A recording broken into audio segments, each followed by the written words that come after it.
And దాంతో పాటు scholarship కూడా చెప్తున్నారు, ప్రతి ఒక్క స్టూడెంట్ కి పక్కా స్కాలర్షిప్ వస్తుంది అన్నారు. దాని గురించి తెలుసు. మేడం మా దగ్గర నుంచి వెళ్ళినప్పుడు ఏం జరిగింది అంటే స్టూడెంట్ కి స్కాలర్షిప్స్ లో యూనివర్సిటీ స్కాలర్షిప్, క్యాంపస్ స్కాలర్షిప్స్ కి అప్లై చేస్తాం, మెరిట్ స్కాలర్షిప్స్ కి అప్లై చేస్తాం, అకాడమిక్ స్కాలర్షిప్స్ కూడా అప్లై చేస్తాం స్టూడెంట్ కి. దీనివల్ల ఏంటంటే 6,000 pounds వరకు వీళ్ళు స్కాలర్షిప్ పొందే అవకాశం ఉంటుంది స్టూడెంట్ కి.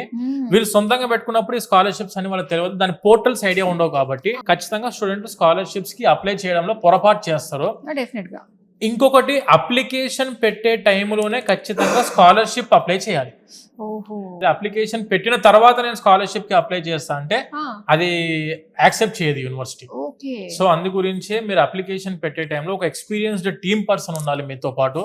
అండ్ ఎక్స్పీరియన్స్ కన్సల్టెన్సీలో మీరు అప్రోచ్ అవుతే ఇలా మీకు స్కాలర్షిప్స్ లో కానివ్వండి, ఎడ్యుకేషన్ లోన్ లో కానివ్వండి, ట్రావెలింగ్ లో కానివ్వండి, వీసా అప్రూవల్ లో కానివ్వండి, అకామిడేషన్ సర్వీసెస్ లో కానివ్వండి 100% మీతో పాటు సపోర్టింగ్ గా ఉంటారు. కాబట్టి మనకి వీసోర్స్ అనేది ఇన్ని సంవత్సరాల నుంచి ఇంత స్టాండర్డ్ గా ఇదే ఎడ్యుకేషన్ ఫీల్డ్ లో ఇంత హై స్టాండర్డ్ గా మనము మెయింటైన్ చేస్తున్నాం. కాబట్టి మనకు స్టూడెంట్స్ అనేది ఎక్కువ మంది మన ఆఫీస్ కి విజిట్ అవ్వడము, అడ్మిషన్స్ తీసుకోవడము, మన త్రూ వెళ్ళడానికి ఎక్కువ మంది ఇంట్రెస్ట్ చూపిస్తాం మేడం. నిజంగా ఏంటా అనుకున్నాను, కానీ ఇక్కడికి వచ్చి చూసిన తర్వాత, ఇంత మీ మాటలో వినిన తర్వాత, so వీసోర్స్ is the one of the best